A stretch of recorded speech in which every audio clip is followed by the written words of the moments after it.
Hello everyone, कैसे हैं आप सभी लोग। उम्मीद है सब बहुत अच्छे होंगे, सब अच्छे से अपनी तैयारी कर रहे होंगे। स्वागत है आपका हमारे यूट्यूब चैनल पे। तो सभी बहनें बहुत ज़्यादा परेशान हैं आगे क्या होने वाला है, चाहे वो सिलेक्टेड लड़की हो या अनसेलेक्टेड लड़की हो। हर कोई परेशान है कि कोर्ट में क्या होगा। क्या जो सिलेक्टेड लड़कियों को परेशानी है कि क्या उनकी जॉइनिंग टाइम से हो पाएगी, आगे क्या होने वाला है। और अनसिलेक्टेड वाले चाहते हैं कि रिज़ल्ट रिवाइज्ड हो। तो सब लोग बहुत ज़्यादा परेशान हैं और सबके मन में कोई ना कोई क्वेश्चन चलता ही रहता है और हमारे पास कमेंट आते ही रहते हैं। और वीडियो का लोग इंतज़ार करते हैं। तो देखिए, जब कोई जेन्युइन न्यूज़ होती है तो हम लोग खुद ही वीडियो आपके पास बना के ले आते हैं। और बाकी का काफ़ी लोग मेरे पास कमेंट कर रहे थे कि दीदी कुछ अपडेट दीजिए, आगे क्या हो सकता है क्या नहीं हो सकता। तो कुछ लोग हैं मेरे पास में ये कमेंट आ रहे थे कि अगर रिज़ल्ट रिवाइज्ड होता है तो कितना मेरिट कम जा सकती है या इसका क्या प्रभाव पड़ेगा हमारे रिज़ल्ट पे। तो देखिए, जहाँ तक मुझे लगता है कि अगर हम लोगों का रिज़ल्ट रिवाइज्ड होता है तो उसमें बीएससी और 2 साल वाले और जो बीटीसी वाले, एमए वाले, ये सारे जो लोग ले लिए गए हैं इन सबको बाहर किया जाएगा। और अगर ये सारे लोग बाहर होते हैं तो रिज़ल्ट में कम से कम 4 से 5 नंबर आप लोगों का माइनस होगा।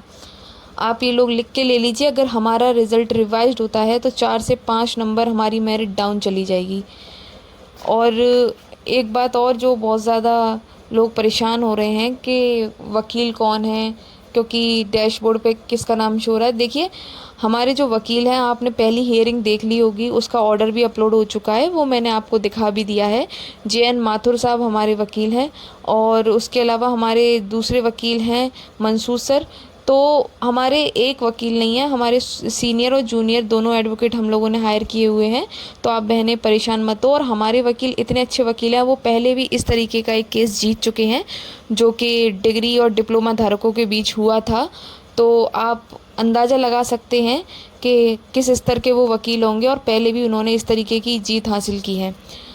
और कुछ लोग हैं जो, उनके खुद के केस का तो कुछ अता पता नहीं है, उनके खुद के केस में क्या चल रहा है। बहनें बहुत ज़्यादा परेशान हैं, अपडेट लेना चाह रही हैं, बहनों को जानकारी लेनी है कि केस में क्या चल रहा है। लेकिन वो अपने केस के बारे में तो अपडेट देते नहीं हैं, वो दूसरों के केसों के बारे में अपडेट देते हैं, दूसरे के केसों का फ़ायदा उठा के उसका वीडियो लेके आ जाते हैं। तो भाई, आप अपने केसों का भी तो अपडेट दीजिए। सारी बहनें परेशान हैं, आप क्या कर रहे हो, कुछ कर रहे हो, नहीं कर रहे हो। आप हर वीडियो में यही बोलते रहते हो, जी हम कर रहे हैं, जल्दी आपके सामने होगा। तो वो जल्दी कब होगा। और आप हमारे केस से संबंधित चीज़ों की जानकारी ले लेके चारों तरफ वायरल करते हो। जो चीज़ें हम लोगों को बताना चाहते हैं आप वो भी सबको बताते हो, जो चीज़ें हम लोगों को नहीं बताना चाहते हैं आप वो भी सबको बताते हो। तो आप ये चीज़ें क्यों कर रहे हो। आप अपने बारे में जानकारी दीजिए ना, आपके बारे में लोग जानना चाहते हैं, आप अपने बारे में तो कुछ बता नहीं रहे हो। और कुछ लोग जो तरह तरह के नाम लेके हम लोगों को बुलाते हैं, उन लोगों को ना तो अपनी उम्र का लिहाज है ना अपने संस्कारों का लिहाज है। कभी भी हमने अपनी वीडियो में किसी को टारगेट नहीं किया, लेकिन जब चीज़ें हद से ज़्यादा बढ़ जाती हैं तो सामने वाला बोलने पे मजबूर हो जाता है। मैंने आज तक अपनी वीडियो में किसी को टारगेट नहीं किया। इनमें से जिन लोगों का मैं नाम ले रही हूँ, मैंने इनमें से किसी को कभी टारगेट नहीं किया। लेकिन आप दूसरों को तरह तरह के नाम लेके बुला रहे हो, तो आपने भी तो वही काम किया था एक समय पे, और आप अब भी तो वही काम कर रहे हो। तो आप दूसरों को इस नाम से बुला रहे हो, तो आप ये सब करके ये बता रहे हो कि आपके संस्कार कैसे हैं, आपके घर के संस्कार कैसे हैं। और आपको अपनी उम्र का भी लिहाज नहीं है कि हमारी उम्र क्या है और हम क्या हरकतें कर रहे हैं।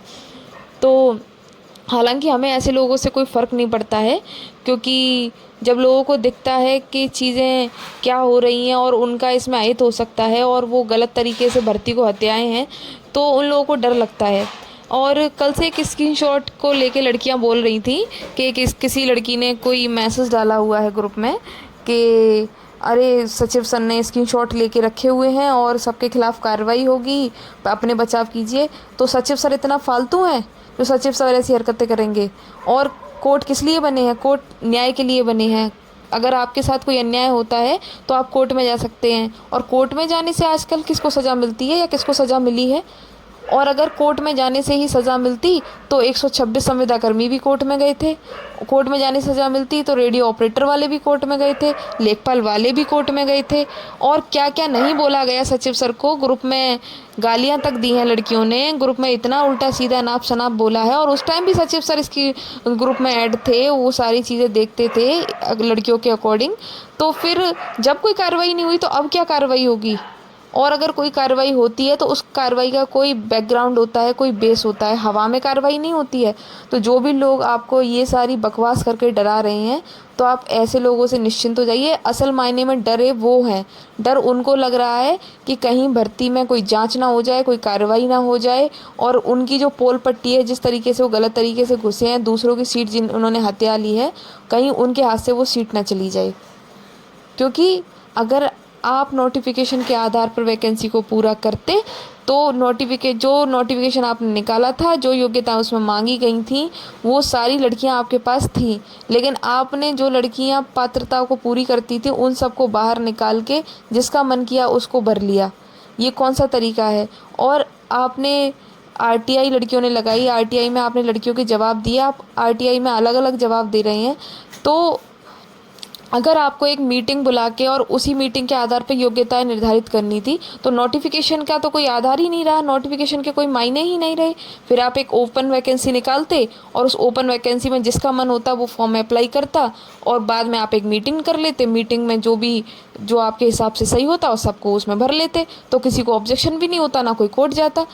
लेकिन आपने नोटिफिकेशन निकाला, फिर उस नोटिफिकेशन के क्या मायने रहे जब आपने नोटिफिकेशन के आधार पर भर्ती को पूरा ही नहीं किया, और कितनी लड़कियों का अहित हो गया आपकी वजह से। और कुछ बहनें और परेशान हैं कि आयोग बहुत जल्दबाजी में है, और अब तो डीवी भी शुरू हो चुका है प्रोविजनल वालों का। तो देखिए, आयोग अपना काम करेगा, और हालांकि अभी भर्ती पे कोई रोक नहीं है, तो आयोग अपना काम करेगा और हम इसमें अभी कुछ कर भी नहीं सकते हैं। लेकिन ये है कि अभी आप लोग सभी लोग 8 तारीख का वेट कीजिए। 8 को हमारी हियरिंग है, और उस दिन देखते हैं आयोग क्या जवाब लगाता है, आयोग कितना इस चीज़ में कैपेबल है, या आयोग को कितनी जल्दबाजी है। 8 तारीख को पता चल जाएगा। अगर आयोग ने 8 तारीख को अपना काउंटर फाइल कर दिया तो उसके बाद पता चल जाएगा उसने किस आधार पे भर्ती पूरी की है, किस आधार पे उसने लोगों को लिया है।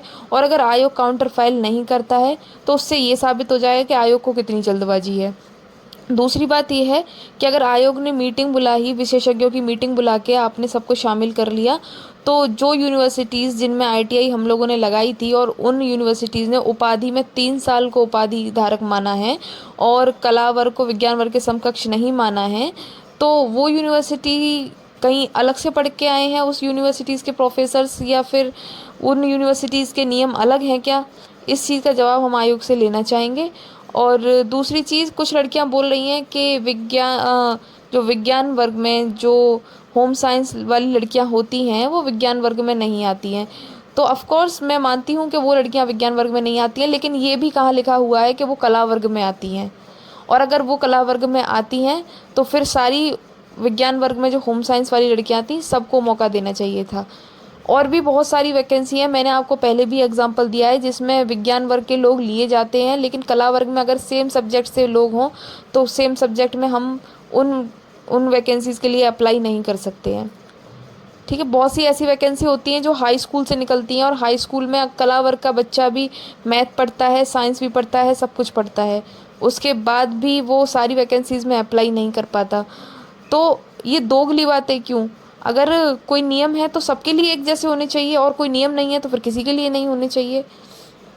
और जो कोर्ट केस हुआ है उसको लेके डरने की ज़रूरत हमको नहीं है, डरने की ज़रूरत उन लोगों को है। वो लोग डरे हुए हैं, इसलिए वो लोग जनता दरबार भाग रहे हैं, कभी कहीं भाग रहे हैं, कभी कहीं भाग रहे हैं, क्योंकि उनको डर है कि कहीं भर्ती में कुछ हो ना जाए, और जल्दी से जल्दी वो लोग वैकेंसी पूरी कराना चाहते हैं। तो उनके मन में डर है, ना कि हमारे मन में डर है। और दूसरी बात, एक टॉपिक और है जिसके लिए लड़कियां मेरे को बहुत ज़्यादा मैसेज और कमेंट करती हैं, याची लाभ को लेके। तो देखो बहनों, जो लोग लेखपाल को लेके इससे कंपेयर कर रहे हैं, तो लेखपाल वाली जो वैकेंसी थी उसमें क्वेश्चंस को लेके मैटर था, और क्वेश्चंस पे जब नंबर बढ़े तो वो उन्हीं लोगों के नंबर बढ़े जिन्होंने कोर्ट में केस किया था। लेकिन हमारी वैकेंसी तो नोटिफिकेशन को आधार बनाया गया, हमारी वैकेंसी में नोटिफिकेशन को चैलेंज किया गया है। और अगर नोटिफिकेशन के आधार पर रिज़ल्ट रिवाइज्ड होता है तो सिर्फ याचियों के लिए स्पेशल रिज़ल्ट रिवाइज्ड नहीं होगा, फिर सबका ही रिज़ल्ट रिवाइज्ड होगा। अगर बीएससी वाले 2 साल वाले और ये जो बीटीसी वाले, एमए वाले, ये जो सारे लोग ले लिए गए हैं, इन सारे लोगों को बाहर करके फिर सबका रिज़ल्ट रिवाइज्ड होगा। मुझे तो ये समझ में नहीं आता कि होम साइंस विज्ञान वर्ग वाले अगर कला वर्ग के समकक्ष हैं तो बीटीसी वाले आपने किस आधार पे ले लिए? 4 सेमेस्टर आप उसमें लिख के दे रहे हैं, आपने 4 सेमेस्टर वाले किस आधार पे लिए हैं? तो इन बातों का जवाब तो आयोग को देना पड़ेगा। और विश्वास रखिए, बहुत अच्छे से आपकी लड़ाई को लड़ा जा रहा है और सहयोग करते रहिए। आपके सहयोग की बहुत ज़रूरत है। आपका सहयोग ही आपकी जीत बनेगा। निश्चित ही एक दिन हमको इस चीज़ में ज़रूर सफलता मिलेगी और प्रयास ज़रूर करना चाहिए। रिज़ल्ट जो भी होगा देखा जाएगा, लेकिन प्रयास में कोई कमी नहीं रहनी चाहिए। तो बिल्कुल परेशान मत होइए, हम सब साथ में हैं और भरोसा रखिए, जो भी होगा अच्छा ही होगा। मिलते हैं नेक्स्ट वीडियो में नेक्स्ट अपडेट के साथ। अपनी तैयारी को करते रहिए, अपने और अपनों का ख्याल रखिए। Take care, bye bye everyone.